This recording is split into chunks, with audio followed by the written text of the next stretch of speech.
ഇതേ ക്വസ്റ്റ്യൻ തന്നെ നമ്മൾ കഴിഞ്ഞ വീഡിയോയിൽ ചെയ്തതാണ്. ആ വീഡിയോയിൽ നമ്മൾ ഈ ഒരു പൈതഗോറിയൻ ട്രിപ്ലെറ്റ് കൊണ്ടുണ്ടാക്കിയ ഒരു ട്രയാങ്കിൾ വെച്ച് എങ്ങനെയാണ് ഇതിൻ്റെ ആൻസർ കണ്ടുപിടിക്കുക എന്നാണ് പറഞ്ഞത്. ഇനി ഇത് തന്നെ നിങ്ങൾ യൂസ് ചെയ്യണം എന്നൊരു നിർബന്ധമില്ല. 90ക്ക് താഴെയുള്ള അഥവാ ഏതെങ്കിലും ഒരു അക്യൂട്ട് ആംഗിൾ ഈ എക്സിൻ്റെ സ്ഥാനത്ത് നമ്മൾ പുട്ട് ചെയ്തിട്ട് കൊടുത്തിട്ട് ചെയ്യാനും നമുക്ക് പറ്റും. പക്ഷേ നിങ്ങൾ ശ്രദ്ധിക്കേണ്ട കാര്യം, ആംഗിളുകൾ കൊടുക്കുമ്പോൾ, അതായത് ഈ പൈതഗോറിയൻ ട്രിപ്ലെറ്റ് കൊടുക്കുമ്പോൾ പ്രത്യേകിച്ച് പ്രശ്നങ്ങളൊന്നുമില്ല.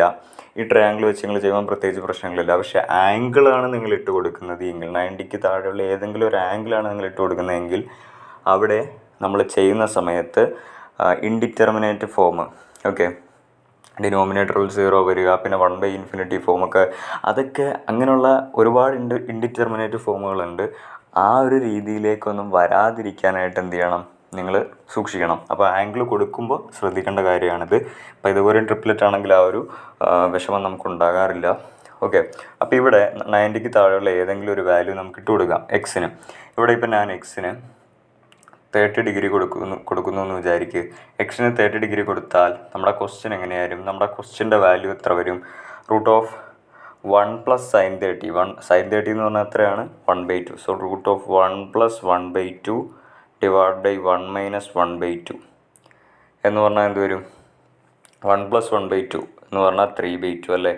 3/2 / 1 - 1/2 എന്ന് പറഞ്ഞാൽ 1/2. 2 കട്ട് ചെയ്ത് പോയി. ക്വസ്റ്റ്യൻ്റെ ആൻസർ എന്തെന്ന് കിട്ടി? ക്വസ്റ്റ്യൻ്റെ ആൻസർ √3 കിട്ടി. ഓക്കെ, കണ്ടോ? അപ്പോൾ നേരത്തെ നമ്മൾ പൈതഗോറിയൻ ട്രിപ്ലെറ്റ് വെച്ച് ചെയ്തപ്പോൾ ക്വസ്റ്റ്യൻ്റെ ആൻസർ 3 കിട്ടിയത്. എന്ന് പറഞ്ഞാൽ ഇതിൻ്റെ ആൻസർ 3 √3 അതൊക്കെ വേരി ചെയ്യും. അത് നമ്മൾ എന്താണ് ഇട്ട് കൊടുക്കുന്നത് അത് വേരി ചെയ്യും. പക്ഷേ നമ്മളിവിടെ എന്താണ് മനസ്സിലാക്കുന്നത്? നമ്മൾ മനസ്സിലാക്കുന്നത് ഇത്രയേ ഉള്ളൂ. നമ്മുടെ ക്വസ്റ്റ്യനിൽ നമ്മളൊരു വാല്യൂ ഇട്ട് കൊടുക്കുന്നു, അതേ വാല്യൂ തന്നെ ഓപ്ഷൻസിൽ ഇട്ട് കൊടുക്കുമ്പോൾ ക്വസ്റ്റ്യനിൽ കിട്ടിയ ആൻസർ തന്നെ കിട്ടിയാൽ അതാണ് നമ്മുടെ കറക്റ്റ് ആൻസർ. അതാണ് നമ്മുടെ മെത്തേഡ് എന്ന് പറയുന്നത്. ഓക്കെ അല്ലേ? ഓക്കെ, സോ നമ്മുടെ ക്വസ്റ്റ്യൻ √3 എന്ന് കിട്ടി. സോ ഇനി നമ്മൾ ആൻസറിൽ ഈ എക്സിന്, ഈ എല്ലാ ഓപ്ഷൻസിലും നമ്മൾ എക്സിന് എന്ത് ചെയ്ത് ഇട്ട് കൊടുക്കാം? നമുക്ക് 30 ഇട്ട് കൊടുക്കുക. അപ്പോൾ √3 എവിടെയാണോ കിട്ടുന്നത് അതായിരിക്കും നമ്മുടെ ഓപ്ഷൻ. സോ ഓപ്ഷൻ എ നമുക്ക് കൊടുക്കാം. സീക്ക് എക്സ് എന്ന് പറഞ്ഞാൽ എത്രയാണ്? കൊസീക്ക് എക്സിൻ്റെ എന്താണ്? റെസിപ്രോക്കലാണ്. ഓക്കെ, സോറി, കൊസീക്ക് എക്സ് അല്ല, കോസ് എക്സിൻ്റെ റെസിപ്രോക്കലാണ്. cos 30 എന്ന് പറഞ്ഞാൽ എത്രയാണ്? √3/2. അപ്പോൾ സീക്ക് 30 എന്ന് പറഞ്ഞാൽ എത്രയാണ്? 2/√3 പ്ലസ് tan 30 എന്ന് പറഞ്ഞാൽ എത്രയാണ്? tan 30 എന്ന് പറഞ്ഞാൽ എത്രയാണ്? 1/√3. 2/√3 പ്ലസ് 1/√3 3/√3. 3/√3 എന്ന് പറഞ്ഞാൽ എത്രയാണ്? 3നെ നമുക്ക് √3 × √3 എന്ന് വിളിക്കാമല്ലോ, /√3. √3 കട്ട് ചെയ്ത് പോയാൽ ഫൈനൽ ആൻസർ എന്തെന്ന് കിട്ടും? √3 എന്ന് കിട്ടും. അപ്പോൾ ക്വസ്റ്റ്യൻ്റെ ആൻസറും √3 എന്നാണ് നമ്മൾ നേരത്തെ കണ്ടുപിടിച്ചത്. ഒരു ഓപ്ഷനിൽ ഇട്ട് കൊടുത്തപ്പോൾ അതും √3 കിട്ടി. സോ ഓപ്ഷൻ എ ആണെന്ന് സിമ്പിളായിട്ട് നമുക്ക് കണ്ടുപിടിക്കാം.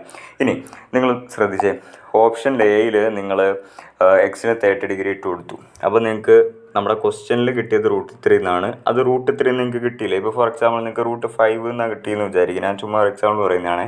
അപ്പോൾ നിങ്ങൾ എന്ത് ചെയ്യണം? ഓപ്ഷൻ എ അല്ല, അത് എലിമിനേറ്റ് ചെയ്യണം. പിന്നെ ഓപ്ഷൻ ബിയിലേക്ക് പോകണം. അവിടെ 30 ഇട്ട് കൊടുക്കണം.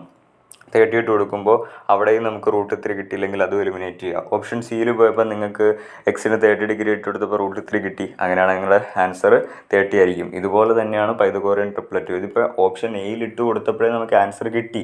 ചില ക്വസ്റ്റ്യനിൽ നമ്മൾ ഓപ്ഷൻ എയിൽ ഇട്ട് കൊടുക്കുമ്പോൾ ആൻസർ കിട്ടില്ല. അപ്പോൾ നമ്മൾ ഓരോ ഓപ്ഷനിലും ഇട്ട് കൊടുത്ത് കിട്ടണം. അപ്പോൾ ക്വസ്റ്റ്യനിൽ നമ്മൾ എന്താണോ ഇട്ട് കൊടുക്കുന്നത് അതേ വാല്യൂ ആൻസറിലും കിട്ടണം. ഓക്കെ, ക്ലിയർ അല്ലേ?